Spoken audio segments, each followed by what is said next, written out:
Welcome to एडुजोस। एडुजोस में आप सभी लोगों का स्वागत है। दोस्तों, आज 26 जनवरी है और 26 जनवरी को हम लोग गणतंत्र दिवस मनाते हैं। गणतंत्र दिवस के अवसर पर ये वीडियो आपको थोड़ी सी लेट मिल रही है, क्योंकि हम डेली मॉर्निंग में आपको वीडियो देते हैं, लेकिन ये वीडियो शाम में आ रही है।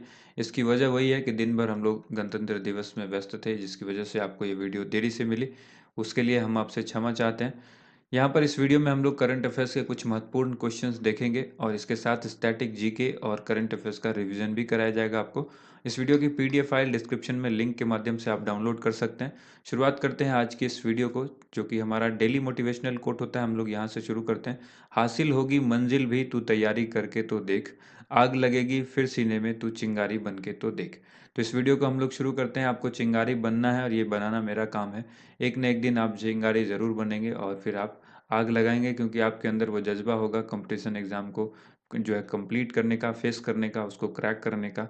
तो चिंगारी जीत की इस वीडियो को हम लोग शुरू करते हैं। डेली हम आपसे क्वेश्चंस पूछते हैं, जो कि चिंगारी प्रश्न होता है। और कल के चिंगारी प्रश्न का उत्तर यहाँ पर देखिए। छलिया किस राज्य का नृत्य है? ये क्वेश्चन हमने कल आपसे पूछा था। इसका राइट आंसर हो जाएगा ऑप्शन सी, ये बी, उत्तराखंड। उत्तराखंड का ये जो है ये नृत्य है, जहाँ पर ये तलवार के साथ ये डांस किया जाता है, छलिया। ठीक है। बढ़ते हैं आज के कुछ करंट अफेयर्स क्वेश्चन की तरफ। प्रतिवर्ष राष्ट्रीय पर्यटन दिवस, नेशनल टूरिज्म डे, कब मनाया जाता है? इस क्वेश्चन का राइट आंसर हो जाएगा ऑप्शन नंबर बी, 25 जनवरी को राष्ट्रीय पर्यटन दिवस मनाया जाता है, नेशनल टूरिज्म डे। और इसी दिन जो है राष्ट्रीय मतदाता दिवस भी मनाया जाता है। राष्ट्रीय मतदाता दिवस भी इसी दिन मनाया जाता है। ये भी आपको याद रखना है, ऑप्शन बी करेक्ट आंसर होगा। इसके बाद यहाँ पर याद रखना है कि हर वर्ष जो ये मनाया जाता है 25 जनवरी को, तो 2021 में जो इस बार मनाया गया, इसकी थीम क्या है? इसकी थीम थी देखो अपना देश। इसका आयोजन देश की अर्थव्यवस्था में पर्यटन के योगदान व महत्व को दर्शाने के लिए मनाया जाता है। वर्तमान में पर्यटन मंत्री कौन है? श्री प्रहलाद सिंह पटेल। इम्पॉर्टेंट फैक्ट यह है कि प्रतिवर्ष विश्व पर्यटन संगठन के द्वारा विश्व पर्यटन दिवस 27 सितंबर को मनाया जाता है। ये डब्ल्यूटीओ के द्वारा मनाया जाता है। ये विश्व लेवल पर पर्यटन दिवस है। और ये जो हम मनाते हैं राष्ट्रीय पर्यटन दिवस, जो 25 जनवरी को मनाया जाता है। विश्व पर्यटन संगठन यानी डब्ल्यूटीओ का मुख्यालय कहाँ पर? स्पेन के मैड्रिड में।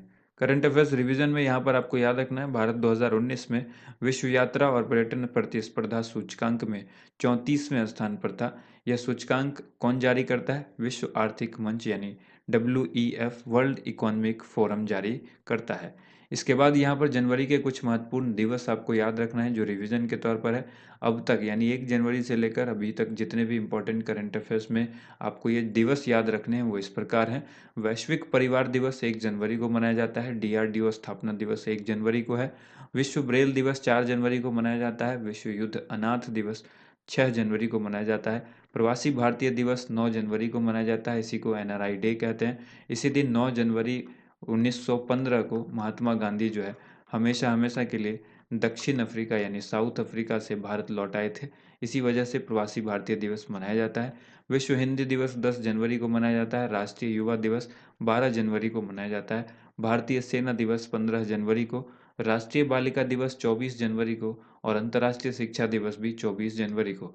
25 जनवरी का हमने आपको बता ही दिया। जो आज 2 दिवस बताए वो भी आपको याद रखना है। एक तो आपको यहाँ पर हमने बताया राष्ट्रीय पर्यटन दिवस, और दूसरा आपको बताया था राष्ट्रीय मतदाता दिवस। यहाँ पर दूसरा प्रश्न है, किस राज्य सरकार के द्वारा प्रतियोगी परीक्षा के लिए छात्रों को मुफ्त कोचिंग प्रदान की जाएगी?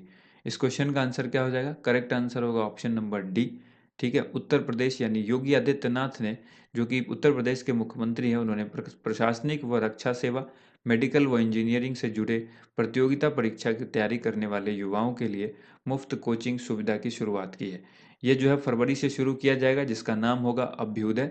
यह एक राज्यव्यापी मुफ्त कोचिंग कार्यक्रम होगा, जिसको जो है शुरू किया किसने? उत्तर प्रदेश के मुख्यमंत्री योगी आदित्यनाथ ने। यहाँ पर करंट अफेयर्स रिवीजन में आपको याद रखना है, उत्तर प्रदेश के कानपुर में देश का पहला मेगा लेदर पार्क बनने जा रहा है। हाल ही में केरल के राज्यपाल आरिफ मोहम्मद खान ने वन स्कूल वन IAS योजना की भी शुरुआत की है। इसके बाद यहाँ पर आपके लिए याद रखना है, ये क्वेश्चन बहुत इंपॉर्टेंट है। भारत का पहला गैस से एथेनॉल संयंत्र किस राज्य में स्थापित किया जाएगा? भारत का ये पहला गैस से एथेनॉल संयंत्र है और इसको स्थापित किया जाएगा सेल के द्वारा महाराष्ट्र में। तो ऑप्शन बी करेक्ट आंसर होगा। सेल का मतलब है स्टील अथॉरिटी ऑफ इंडिया। इसके द्वारा महाराष्ट्र के चंद्रपुर में भारत के पहले गैस एथेनॉल संयंत्र की स्थापना करने की योजना बनाई गई है। उद्देश्य इसका है कार्बन उत्सर्जन के मुद्दे को दूर करने के अलावा कच्चे तेल के आयात पर देश की निर्भरता को कम करना। ठीक है, ये सरकार का इसका उद्देश्य और इसी पर जो है वो काम किया जा रहा है। इस इस्पात क्षेत्र में दुनिया का चौथा और भारत का पहला ऐसा संयंत्र होगा ये। ठीक है, इस्पात क्षेत्र में यह क्या होगा, सेल के द्वारा बनाया गया जो ये इथेनॉल संयंत्र होगा, पहले गैस से इथेनॉल संयंत्र, ये ऐसा दुनिया का चौथा और भारत का पहला ऐसा संयंत्र होगा। करंट अफेयर्स रिवीजन में आपको याद रखना है कि स्टील अथॉरिटी ऑफ इंडिया यानी सेल की पहली महिला अध्यक्ष कौन बनी है, सोमा मंडल। सेल के बारे में जानिए। Steel Authority of India Limited, SAIL को महारत्न कंपनी बनने का दर्जा 2010 ईस्वी में प्राप्त हुआ था। इसकी स्थापना 1954 में की गई है। मुख्यालय हेडक्वार्टर जो है वो नई दिल्ली में है। चेयरमैन सोमा मंडल हैं। और भारत की सर्वाधिक इस्पात उत्पादन करने वाली कंपनी कौन है, तो आपको याद रखना है सेल। नेक्स्ट क्वेश्चन है, किसकी पहल पर परमाणु हथियारों पर प्रतिबंध लगाने वाली पहली संधि प्रभावी हुई है। इस क्वेश्चन का राइट आंसर हो जाएगा option number C, United State. Next question यहाँ पर देखने से पहले आपको यहाँ पर कुछ क्वेश्चंस याद रखने हैं। संयुक्त राष्ट्र की पहल पर परमाणु हथियारों पर प्रतिबंध लगाने वाली जो पहली संधि है न्यूक्लियर वीपन प्रोविजन ट्रीटी, ये प्रभावी हो गई है यानी लागू हो गई है, इफेक्टिव हो गई है। हालांकि परमाणु हथियारों से लैस भारत, अमेरिका, चीन समेत दुनिया भर के कई देशों ने इसका सख्त विरोध भी किया है। स्टैटिक जीके में आपको याद रखना है, द्वितीय विश्व युद्ध के अंतिम चरण में 6 अगस्त 1945 को अमेरिका ने हिरोशिमा पर और 9 अगस्त 1945 को नागासाकी पर, इन दो जगहों पर परमाणु बम से हमला किया था। हिरोशिमा पर जो बम गिराए गए थे उसका नाम था लिटिल बॉय और नागासाकी पर जो बम गिराए गए थे उसका नाम था फैट मैन। ठीक है, अमेरिका ने गिराए थे इन दोनों जगहों पर 6 अगस्त 1945 और 9 अगस्त 1945 को। यहाँ पर आपको यूनाइटेड नेशंस के बारे में जानना है। यह एक अंतर्राष्ट्रीय संगठन है जो अंतर्राष्ट्रीय सुरक्षा, आर्थिक विकास, सामाजिक प्रगति, मानव अधिकार और विश्व शांति के लिए काम करता है। इसकी स्थापना 1945 में की गई थी। मुख्यालय इसका न्यूयॉर्क अमेरिका में है। महासचिव इसके वर्तमान में एंटोनियो गुटेरेस हैं जो कि पुर्तगाल के रहने वाले हैं। उप महासचिव अमीना जे मोहम्मद हैं नाइजीरिया के। और यहाँ पर सदस्य देशों की संख्या यानी यूनाइटेड नेशन में टोटल 193 सदस्य हैं वर्तमान में। यहाँ पर 6 ऑफिशियल लैंग्वेज है, जिससे आरआरबी एनटीपीसी में क्वेश्चन भी पूछा जा चुका है। और ये क्वेश्चन भी पूछा जा चुका है कितने सदस्य हैं, महासचिव कौन है ये भी पूछा जा चुका है, मुख्यालय कौन है ये भी। तो सारी चीज़ें इंपॉर्टेंट है, इसका स्थापना कब हुई ये भी। तो जितनी भी चीज़ें यहाँ पर आपको बताई जा रही हैं इन सबको अच्छी तरह से याद रखिएगा। इन सभी भाषा का नाम आपको याद रखना है, अरबी, चीनी, अंग्रेजी, फ्रांसीसी, रूसी और स्पेनिश। ठीक है, ये सभी भाषाएं जो है ये कहाँ की है, ये 6 ऑफिशियल लैंग्वेज है यूनाइटेड नेशंस की यानी संयुक्त राष्ट्र की। अगला सवाल है, 2021 के प्रधानमंत्री राष्ट्रीय बाल पुरस्कार से कितने बच्चों को सम्मानित किया गया है। 2021 के राष्ट्रीय बाल पुरस्कार से टोटल बच्चों जिनको सम्मानित किया गया उनकी संख्या है ऑप्शन बी 32। आपको याद रखना है 32 बच्चों को सम्मानित किया गया है प्रधानमंत्री राष्ट्रीय बाल पुरस्कार के लिए। ठीक है, बच्चों को यह पुरस्कार नवाचार, खेल, कला, संस्कृति, बहादुरी और समाज सेवा जैसे विभिन्न क्षेत्रों में उनके असाधारण प्रदर्शन और उपलब्धियों के लिए दिया जाता है। यह पुरस्कार ऐसे बच्चों को दिया जाता है जो भारत के नागरिक हैं और उनकी जो उम्र है वो 5 साल से अधिक किंतु 18 साल से कम होनी चाहिए और वो भारत में रहते हों। यह पुरस्कार महिला और बाल विकास मंत्रालय के द्वारा 1996 में शुरू किया गया था। कब किया गया था, 1996 में। किसके द्वारा, महिला और बाल विकास मंत्रालय के द्वारा 1996 में प्रधानमंत्री राष्ट्रीय बाल पुरस्कार की शुरुआत की गई थी। इसके बाद यहाँ पर क्वेश्चन है, संस्थागत श्रेणी में सुभाष चंद्र बोस आपदा प्रबंधन पुरस्कार 2021 के लिए किसे चुना गया है। इस क्वेश्चन का राइट आंसर हो जाएगा seeds, option D correct answer होगा। सीड्स का यहाँ पर जो फुल फॉर्म है वो आपको याद रखना है, sustainable environment and ecological development society, ये सीड्स का फुल फॉर्म है। ठीक है, इसको संस्थागत श्रेणी में ये पुरस्कार दिया गया है, सुभाष चंद्र बोस आपदा प्रबंधन पुरस्कार। ठीक है, 2021 के लिए। इसी तरह से डॉक्टर राजेंद्र कुमार भंडारी को व्यक्तिगत श्रेणी में, यानी ये हो गया ऑर्गेनाइजेशन, ये हो गया पर्सनल कैटेगरी, व्यक्तिगत श्रेणी में इस पुरस्कार में एक संस्थान के मामले में यानी संस्थान को जो पुरस्कार दिया जाता है जो कि संस्थागत पुरस्कार होगा संस्थागत कैटेगरी का, उसमें 51 लाख रुपए नकद और एक प्रमाण पत्र दिया जाता है। एक व्यक्ति के मामले में यानी जिनको मिला है राजेंद्र कुमार भंडारी, इनको 5 लाख रुपए और एक प्रमाण पत्र दिया गया है। यहाँ पर करंट अफेयर्स रिवीजन में याद रखना है कि 23 जनवरी को पराक्रम दिवस मनाया जाएगा, यानी इस बार मनाया गया और आगे से भी हर साल मनाया जाएगा। हाल ही में जारी वैज्ञानिक प्रकाशन के मामले में भारत कौन से स्थान पर रहा है? इस क्वेश्चन का राइट आंसर हो जाएगा तीसरे स्थान पर रहा है, यानी थर्ड पोजीशन पर। करेक्ट आंसर ऑप्शन सी हो जाएगा।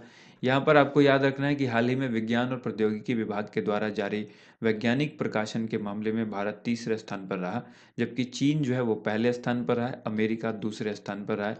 ये दोनों पोजीशंस भी आपको याद रखनी है, चीन फर्स्ट पर, अमेरिका सेकंड पर और भारत इसमें तीसरे नंबर पर रहा है। वर्तमान में विज्ञान एवं प्रौद्योगिकी मंत्री कौन है? डॉक्टर हर्षवर्धन है। हेमंत कुमार पांडे को DRDO scientist of the year award से सम्मानित किया गया है। ये आपको करंट अफेयर्स रिवीजन में याद रखना है। नेक्स्ट यहाँ पर है, हाल ही में किसके द्वारा राजस्थान की सीमा पर ऑपरेशन सर्द हवा शुरू किया गया है? तो ऑपरेशन सर्द हवा बीएसएफ के द्वारा शुरू किया गया, ऑप्शन ए करेक्ट आंसर होगा। ठीक है, सीमा सुरक्षा बल यानी बीएसएफ ने राजस्थान की पश्चिमी अंतर्राष्ट्रीय सीमा पर ऑपरेशन सर्द हवा नाम से जो है वो एक ऑपरेशन शुरू किया है।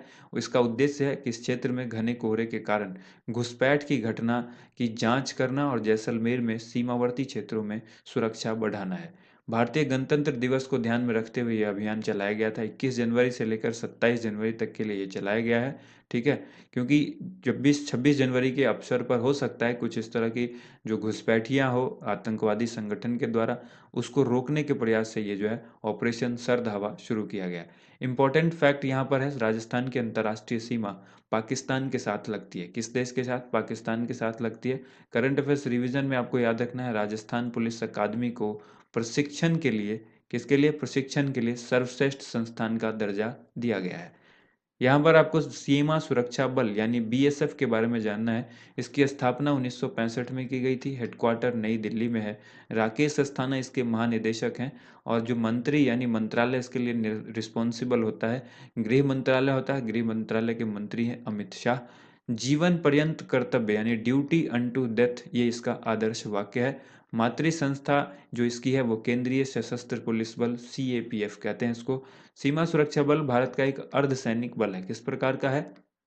अर्धसैनिक बल है ये सीमा सुरक्षा बल यानी बीएसएफ, और जिस पर भारत पाक और भारत बांग्लादेश की जो सीमा है इसकी सुरक्षा की जिम्मेदारी होती है। इसके बाद देखिए, हाल ही में किस राज्य सरकार ने युवाओं के लिए उद्यम सारथी ऐप लॉन्च किया है?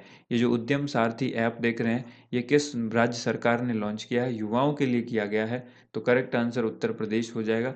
ठीक है, यूपी ने शुरू किया है। हाल ही में उत्तर प्रदेश के मुख्यमंत्री योगी आदित्यनाथ ने राज्य के 71वें स्थापना दिवस के अवसर पर उद्यम सारथी ऐप की शुरुआत की है। इस ऐप से युवाओं को राज्य भर में स्वरोजगार और नौकरी उद्योग से जुड़ी हर जानकारी मिल सकेगी। यहाँ पर आपको याद रखना है करंट अफेयर्स रिवीजन में कि उत्तर प्रदेश ने 24 जनवरी को अपना 71वां ये स्थापना दिवस मनाया है।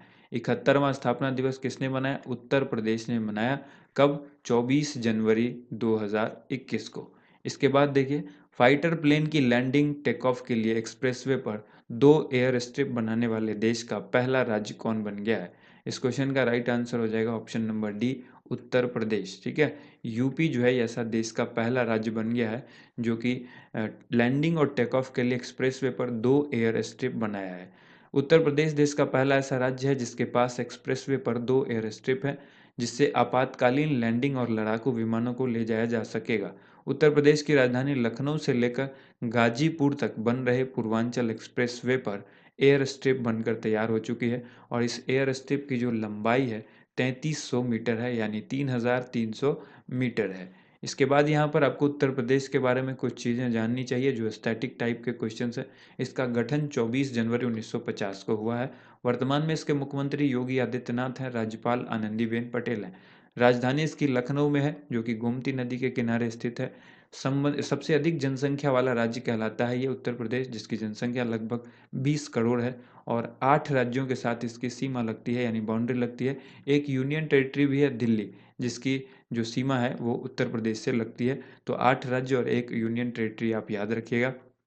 शास्त्रीय नृत्य यहाँ का कथक है। कथकली जो है वो केरल का है, इससे कंफ्यूज मत होइएगा। टाइगर रिजर्व दुधवा जो है और पीलीभीत, ये दोनों टाइगर रिजर्व यहाँ पर है उत्तर प्रदेश में। कानपुर में चीनी अनुसंधान केंद्र भी है और गंगा और यमुना का संगम स्थल जो जो यूपी के अंदर है वो प्रयागराज में है। ठीक है, इसके बाद देखिए एक्स्ट्रा खुराक की बारी है। आज जो एक्स्ट्रा खुराक के क्वेश्चंस हैं वो नदियों पर आधारित हैं। विश्व की सबसे लंबी नदी कौन सी है? एशिया की सबसे लंबी नदी कौन सी है? भारत की सबसे लंबी नदी कौन सी है? प्रायद्वीपीय भारत की सबसे लंबी नदी कौन सी है? और कांगो नदी का दूसरा नाम क्या है? ये 5 क्वेश्चन हैं जो कि एक्स्ट्रा खुराक के तौर पर आप इसको नोट डाउन ज़रूर कीजिएगा। सबसे पहले प्रश्न का आंसर हो जाएगा विश्व की सबसे लंबी नदी यानी नील है। एशिया की सबसे लंबी नदी कौन सी है? यांगसी जो कि चीन में बहती है। भारत की सबसे लंबी नदी कौन सी है? गंगा है। और प्रायद्वीपीय भारत की सबसे लंबी नदी है गोदावरी। नेक्स्ट जो क्वेश्चन है वो है कांगो नदी का दूसरा नाम क्या है? तो कांगो नदी को हम लोग जायरे नदी के नाम से जानते हैं। अब यहाँ पर बारी है चिंगारी प्रश्न की जो वीडियो के अंत में आपको हर दिन पूछा जाता है। तो भारत आज कौन सा गणतंत्र दिवस मना रहा है?